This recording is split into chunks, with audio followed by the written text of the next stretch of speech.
The wind was soft as I docked my aluminum boat, ready to enjoy a peaceful sunrise.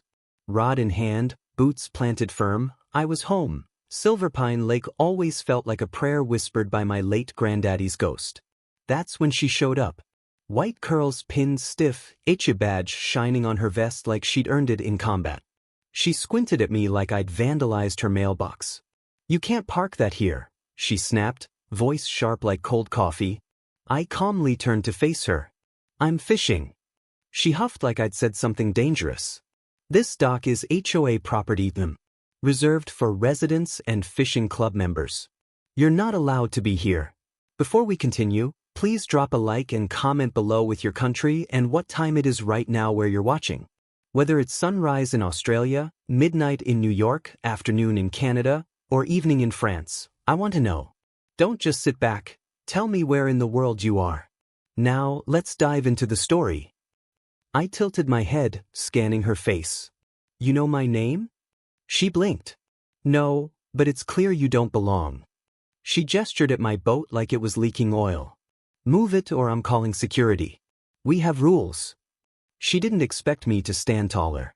"You're Dolores, right?" Her eyes narrowed. "You read the sign. It's private." Thelake. "Our rules." Her voice cracked with authority. But authority without truth is paper thin. I stepped closer. "Actually, it's my lake." She laughed. Out loud. "Oh sweetie, don't embarrass yourself. That's a nice little fantasy." She patted her clipboard. "Rules are rules. Trespassers will be fined." She turned away like she'd won. I just stared at the lake, remembering what Mama whispered weeks before she passed.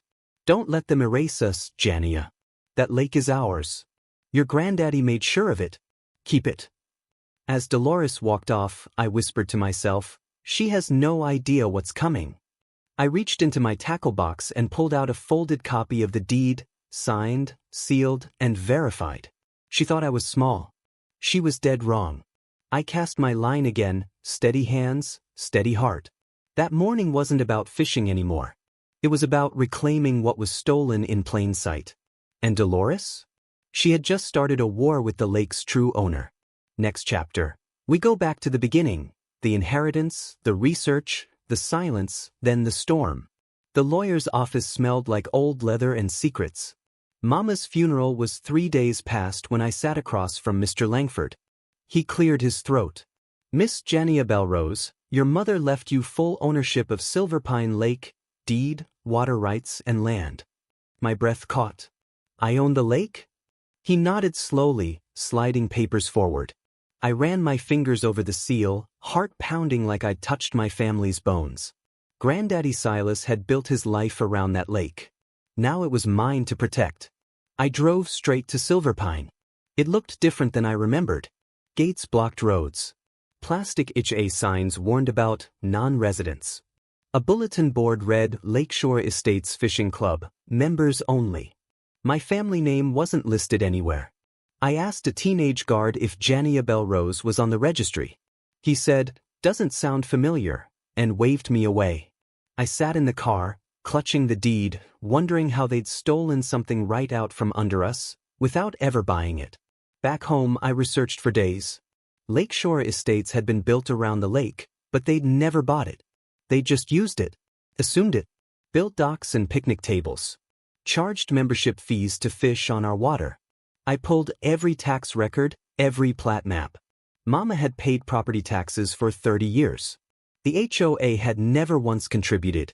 They'd simply taken it over with rules, signs, and enough confidence to fool themselves. I bought a boat the next week. Drove out at sunrise, alone, just to feel it again. Then she appeared, Dolores. Gray curls, khaki vest, plastic power. She demanded I leave. Called me a trespasser. Laughed at my name. But she didn't know I had every legal right to be there. And more than that, I had something stronger than a deed, my granddaddy's promise echoing through every ripple. That I'd come back one day, not as a guest but as the lake's protector. Now that day had come. And the HOA? They were about to learn what legacy feels like when it bites back. One cast at a time. The next Saturday, I returned to the lake. Same boat. Same dock. But this time, I brought a waterproof binder with every record. I waited. Dolores came with backup, an older man and two clipboard-holding ladies in matching fleece vests. They surrounded me like I was a stray dog. "We're going to need you to remove your boat," said the man. "You've been warned." I opened my binder. "Actually, I have something for you," I replied, handing him a copy of the deed. He laughed. "Ma'am, you can't just print stuff off the internet." I pointed to the official county seal and signatures. "That's the original title. Silverpine Lake was never sold. It's been in my family since 1956. They stared at each other, eyes wide. Dolores scoffed. "This changes nothing." But I saw fear flicker in her eyes. She was bluffing, and knew the game was ending. "I'm revoking access," I said. "You have 10 days to remove all unauthorized structures, docks, signs, picnic setups." Dolores turned red. "You're making a mistake, little girl." I grinned. "You already made yours, calling me little." Back at home, I sent certified letters to the HOA board. No more use of the lake. No fishing club. No dock access. I filed formal notice with the County and Water Rights Commission. By law, they had to comply or get sued. The next morning, their newsletter went out, "Urgent HOA notice, lake usage temporarily restricted." The word temporarily made me laugh. Temporarily? Try permanently unless I say otherwise. Dolores posted on Facebook that I was destroying community tradition. Neighbors started calling me entitled. But none of them had called Mama during the years they erased our name from that shoreline. They wanted peace? They should have started by showing it. The countdown had begun. 10 days. Then the water was mine, and there's no more. By day 3, the HOA group chat leaked. "Does anyone know WHO this woman is?" One member wrote. Another responded, "She owns the lake?" Since when? Panic set in. Their annual fishing derby was in 2 weeks, now cancelled. Dolores doubled down.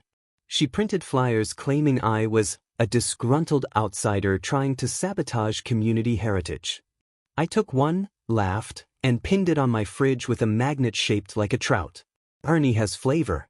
By day 5, I got an email from Mr. Clyde Renner, HOA treasurer.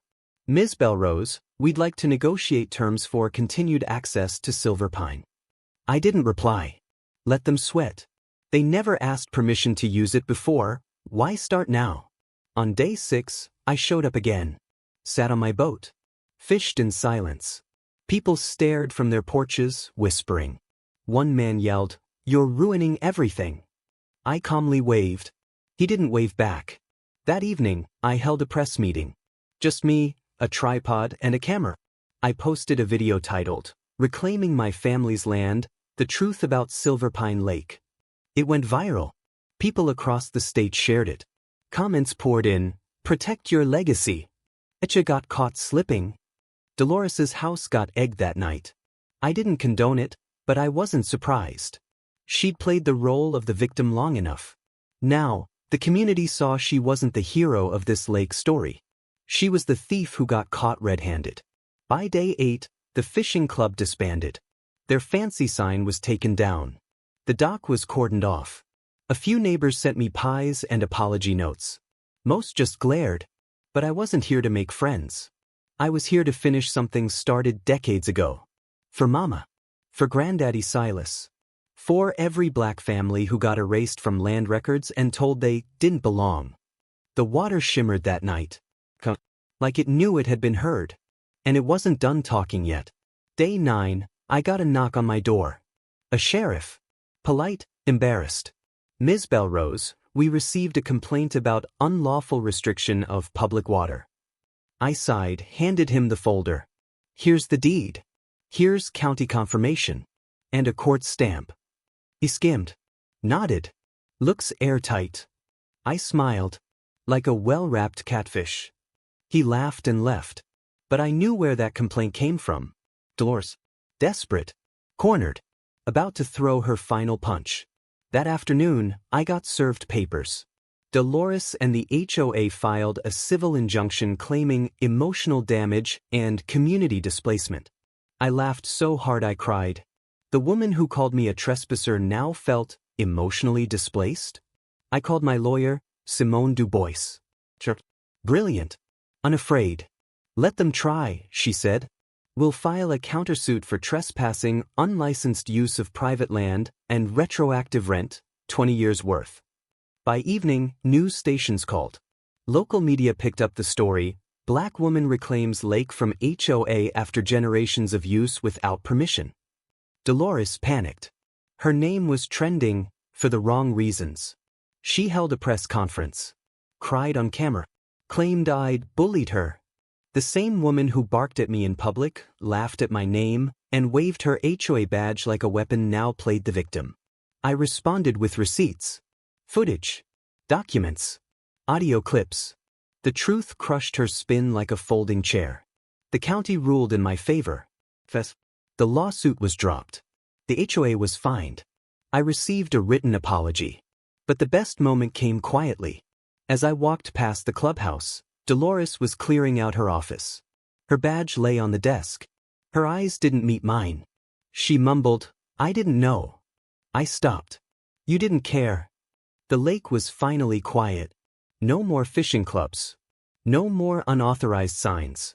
Just ripples and wind and the sweet hum of justice.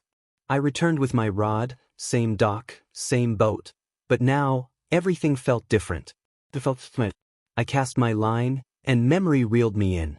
Granddaddy Silas teaching me to tie a knot. Mama humming while cleaning perch on the porch. Their voices lived in these waters. I never heard them louder than now, in victory. Neighbors passed by, slower now. Some waved. Some didn't. I wasn't expecting applause. Just silence. And space. And the dignity of belonging. That was more than enough. Then came little Darnell. 11, nervous. "Miss Belrose? My grandpa said this lake used to be yours. Is that true?" I smiled, patted the boat seat. "Still is. You want to learn to fish?" His eyes lit up. "Really? You'd teach me?" We spent hours on that dock. He caught his first bluegill. Screamed with joy. I showed him how to gut it like Granddaddy showed me. That moment felt like a loop closed. A new chapter started. HOA meetings still happened. But with new leaders. Ones who didn't think skin color was a sign of trespassing. A few came by and apologized. Others moved away. That was fine by me. I renamed the lakefront Belrose Landing. Planted a wooden sign with my family's name carved bold. Installed benches. Made it open, but by permission only. No more assuming ownership. If you wanted in, you had to ask. And Darnell came every Saturday, tackle box in hand. He called me Coach J. That stuck. I liked it. Coach J of Silverpine. A name they'd remember, this time, for the right reasons. The water shimmered beneath us. So proud. Like it remembered everything. The theft. The erasure. The comeback. And it whispered, "Never again." Weeks passed. HOA newsletters went silent. No more events, no more demands. Just long apologies, awkward glances, and slow resignations. Dolores was gone. Rumor said she moved to Vermont. Fewer lakes there. Less shame maybe. The new president, Rufus Hayworth, requested a meeting. "We'd like to work with you," he said. "Community kayak access, maybe co-hosted cleanup days?" I considered. On one condition, you acknowledge this lake was stolen. Put it in writing. He blinked. "Is that really necessary?" I leaned forward. "It's the least you can do." 2 weeks later, HOA mailers included an official apology. "We recognize and regret our misuse of Silverpine Lake and thank the Belrose family for their stewardship." It wasn't everything, but it was a start. I created a website, belroselake.org, told our history, shared photos of Granddaddy, Mama. It went viral again. Schools reached out. Historians too. Suddenly, Silverpine wasn't just a lake, it was a symbol. The county awarded me a grant. I used it to build an educational dock, picnic tables, and youth fishing lessons. We called it Silas Saturdays. Every child welcome. Every elder honored. Every story remembered. I hired local teens for cleanup. Paid them fair. One kid said, "It's cool working for a boss who owns the water." I laughed. I don't own it. I just protect it. The lake grew cleaner. The people kinder. The land healed. Even fish seemed to return, sensing something sacred had been restored. My cousin Loretta called out of the blue. We hadn't spoken since Mama's funeral. "Jania, I saw you on the news," she said softly. "You really did it, huh? You brought the lake back."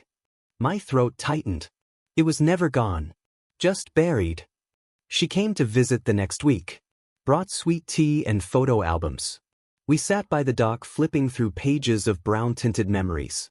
"Remember this?" She pointed at a photo. "Granddaddy, waist deep in water, lifting me out like a catfish." Loretta teared up.